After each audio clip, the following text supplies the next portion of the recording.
আজ সুপ্রিম কোর্টের তরফে একাধিক নির্দেশ জারি করা হয়েছে। রাজ্যের তরফে যে 8,500 জনের তালিকা দেওয়া হয়েছিল, সুপ্রিম কোর্ট স্পষ্ট বলেছে যে কাল বিকেল 5টার মধ্যে যেন কাজে যোগ দিতে পারে এই আধিকারিকরা, সেটা রাজ্য সরকারকে সুনিশ্চিত করতে হবে।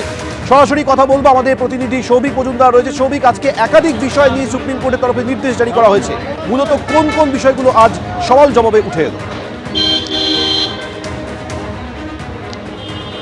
দেখো, মূলত যে নির্দেশ সুপ্রিম কোর্টের তরফ থেকে দেওয়া হয়েছে সেখানে বলা হয়েছে যে আজকে রাজ্য সরকারের তরফ থেকে যে 8,505 জনের নাম দেওয়া হয়েছে সুপ্রিম কোর্টে, সেই 8,505 জন আধিকারিক আগামীকাল তারা নির্বাচন কমিশনে গিয়ে রিপোর্ট করবেন এবং এই 8,505 জন আধিকারিক তারা যেন আগামীকাল থেকে কাজে যোগ দিতে পারেন সেটা রাজ্য সরকারকে সুনিশ্চিত করতে হবে। এখন এই 8,505 জনের মধ্যে যে আধিকারিকদের জাতীয় নির্বাচন কমিশন মনে করবেন যে কোনো ইআরও বা এইআরওর পরিবর্তন হিসেবে তারা এদেরকে ব্যবহার করবেন, সেই পরিবর্তনটা জাতীয় নির্বাচন কমিশন করতে পারবে, সেই নির্দেশ সুপ্রিম কোর্টের তরফ থেকে দেওয়া হয়েছে। এখন এই পরিবর্তনের পরে যে সংখ্যক আধিকারিকরা পড়ে থাকবেন বা বাকি থাকবেন, সেই আধিকারিকদের মধ্যে সমসংখ্যক মাইক্রো অবজারভার, অর্থাৎ এখনো পর্যন্ত যে প্রায় 6,500 জন মাইক্রো অবজারভার গোটা পশ্চিমবঙ্গে কাজ করছেন, সেই মাইক্রো অবজারভারদের মতোই বাকি প্রায় 6,505 জন আধিকারিক তারা মাইক্রো অবজারভাররা যে ভূমিকায় কাজ করছেন সেই ভূমিকায় তারা কাজ করতে পারবেন। অর্থাৎ এখানে জাতীয় নির্বাচন কমিশনের তরফ থেকে বলা হয়েছিল যে মাইক্রো অবজারভাররা তারা কিন্তু কোনো ধরনের সিদ্ধান্ত গ্রহণের প্রক্রিয়ার মধ্যে নেই, তাদের কাজ শুধুমাত্র এইআরও বা ইআরও যারা রয়েছেন তাদেরকে সহযোগিতা করা।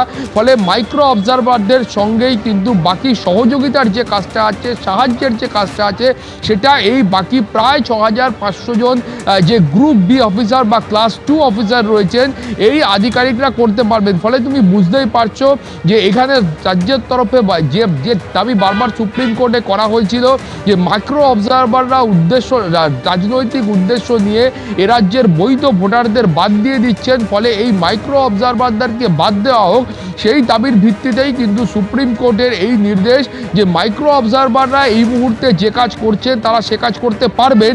কিন্তু তার পাশাপাশি যেটা বলা হয়েছে, এখন আজকে যে 8,505 জনের তালিকা সুপ্রিম কোর্টের সরকারের তরফ থেকে দেওয়া হয়েছে, সেই 8,505 জনের মধ্যে প্রয়োজনীয় সমসংখ্যক আধিকারিক দিয়ে মাইক্রো অবজারভারদের সঙ্গেই তারা কিন্তু একইভাবে এইআরও এবং ইআরওদের সাহায্য করতে পারবেন, সেই নির্দেশও আজকে সুপ্রিম কোর্টের তরফ থেকে দেওয়া হয়েছে।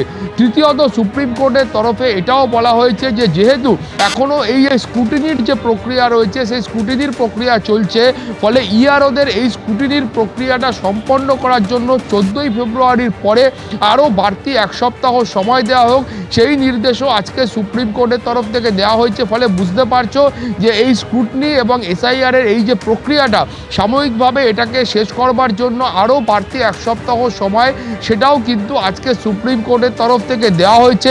এর পাশাপাশি যে অবজেকশনগুলোর কথা বলা হচ্ছিল, সেই অবজেকশনের ভিত্তিতে ইআরওর কাছে কোনো রকম অবজেকশন আসলে তিনি এই গোটা বিষয়টা খতিয়ে দেখে চূড়ান্ত সিদ্ধান্ত গ্রহণ করতে পারবেন, সেই নির্দেশও আজকে সুপ্রিম কোর্টের তরফ থেকে দেওয়া হয়েছে। তার পাশাপাশি অত্যন্ত যে গুরুত্বপূর্ণ নির্দেশ সুপ্রিম কোর্টের তরফ থেকে দেওয়া হয়েছে, সেখানে বলা হয়েছে, তুমি জানো যে ইলেকশন কমিশনের তরফ থেকে এবং কেন্দ্রীয় সরকারের তরফ থেকে তারা সুপ্রিম কোর্টে একটি হলফনামা দাখিল করেন এবং সেই হলফনামায় তারা বলেছিলেন যে এ রাজ্যের যারা নির্বাচনী আধিকারিক রয়েছেন সেই আধিকারিকরা কিন্তু সুরক্ষিত নেই, সেই আধিকারিকদের ওপর হামলার মতো ঘটনা ঘটছে এবং তারা অভিযোগ করেছিলেন যে আইন শৃঙ্খলা কার্যত হাতের বাইরে চলে গিয়েছে, যে আধিকারিকদের বিরুদ্ধে পদক্ষেপ নেওয়ার জন্য বলা হচ্ছে সেটা করা হচ্ছে না। ফলে তার ভিত্তিতে ডিজিপিকে শোকজ করা হয়েছে এবং ডিজিপিকে হলফনামা দিয়ে এই গোটা কারণের ব্যাখ্যা দিতে হবে। শুভ্রজিৎ, ধন্যবাদ সৌভিক। যে গুরুত্বপূর্ণ খবরের দিকে আমাদের নজর রয়েছে যে মুখ্যমন্ত্রীর করা এসআইআর মামলায় একাধিক গুরুত্বপূর্ণ নির্দেশ কিন্তু আজকে সুপ্রিম কোর্ট দিয়েছে এবং তার মধ্যে অন্যতম আমরা জানি যে 14ই ফেব্রুয়ারি কিন্তু চূড়ান্ত তালিকা প্রকাশ করা হচ্ছে না, স্ক্রুটিনির জন্য আরও 7 দিন সময় দেওয়া হয়েছে। এছাড়াও একাধিক গুরুত্বপূর্ণ বিষয় কিন্তু আজকের এই শুনানিতে উঠে এসেছে। আপনারা জানেন যে সুপ্রিম কোর্টে মুখ্যমন্ত্রীর করা এসআইআর মামলার শুনানিতে একাধিক গুরুত্বপূর্ণ নির্দেশ দিল সুপ্রিম কোর্ট। বেশ কিছু নির্দেশ যা রাজ্যের পক্ষে এবং অন্য বেশ কিছু নির্দেশ নির্বাচন কমিশনের পক্ষে। আমাদের দুই প্রতিনিধি সরাসরি আমাদের সঙ্গে রয়েছেন, অবশ্যই আমাদের দুই প্রতিনিধির কাছে যাব, বিজেন্দ্র সিংহ এবং সৌভিক মজুমদার।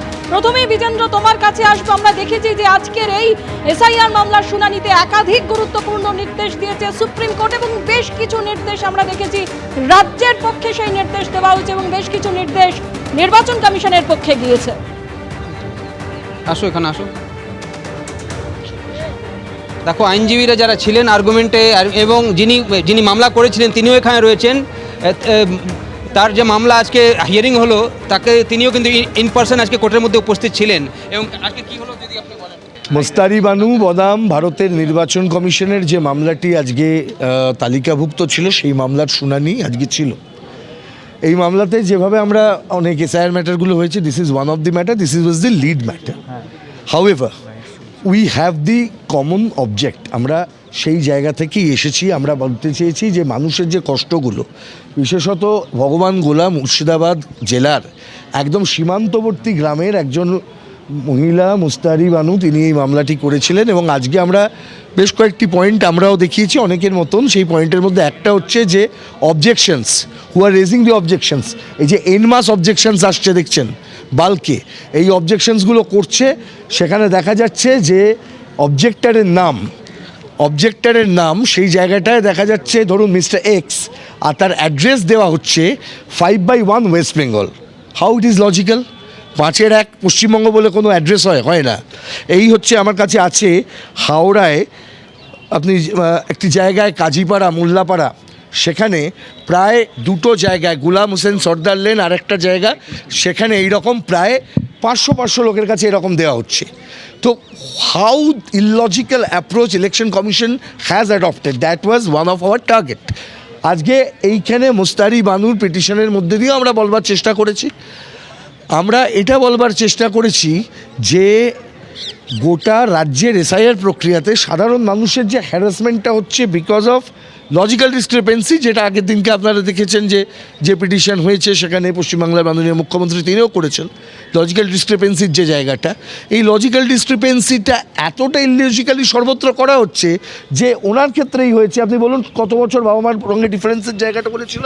আমার বাবা মার মানে বাবার 27 বছর এবং মায়ের 22 বছরের মানে আমার ডিস্টেন্স আছে। তবু আমাকে মানে হিয়ারিংয়ে ডেকেছে যে আমার বয়স থেকে বাবা মায়ের মানে 15 বছরের কম। এটা আমাকে দিয়ে আমার এটা নোটিশ পাঠিয়েছিল, মানে ভুলভাল এক কথায় নোটিশ পাঠিয়েছিল। আমার এতে কোনো ভুলভালই ছিল না এক কথায়।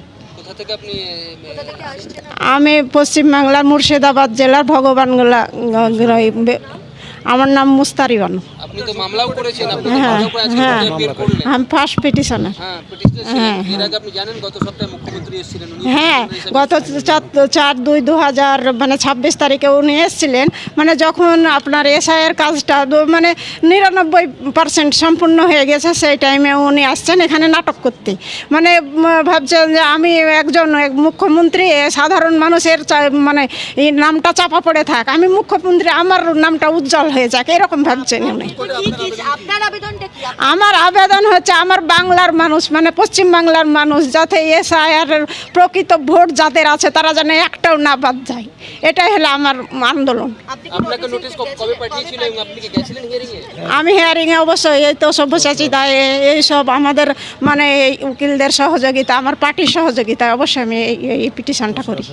আচ্ছা, আপনি কবে গেছিলেন, কবে ডাকা হয়েছিল আপনাকে? আমাকে ওখানে ওখানের হিয়ারিং আমি যাইনি। 2রা ফেব্রুয়ারি না আমার 2002 সালের নাম ছিল। হ্যাঁ হ্যাঁ হ্যাঁ। কেন? ওই তো আমার বাবা মায়ের বয়সের থেকে আমি 15 বছরের কম বলে আমাকে পাঠিয়েছে। আমার আদৌতে আমার বাবার সাথে আমার 27 আর মায়ের সাথে আমার 22 বছরের কম ডিফারেন্স রয়েছে। এবিপি আনন্দ, এগিয়ে থাকে, এগিয়ে রাখে।